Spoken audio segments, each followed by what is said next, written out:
यहाँ पे कंस्पिरेसी हुई थी जिसकी वजह से हमारे साबिक लीडर के जान खतरे में डाल दिया गया था, और कंस्पिरेसी की वजह से उन पे अटेम्प्टेड असैसिनेशन हुई थी, और इसके अलावा अरशद शरीफ साहब का कत्ल भी हो गया है।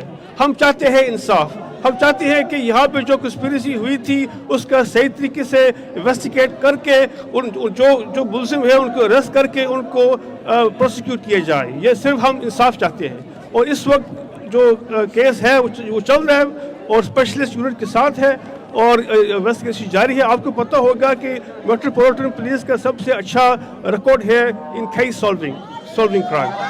15 दिन में आपको माफी मांगने का कहा गया या आपसे कहा कि सुबह अदालत जाने के लिए तैयार है, तो आप अदालत जा रहे हैं? देखो, ये जो जिसकी आप बात कर रही हैं वो छोटा सा हक है। प्लीज सर, आप ये कर सकती हैं कि नहीं? इस लीगली इसका कोई वैल्यू नहीं है।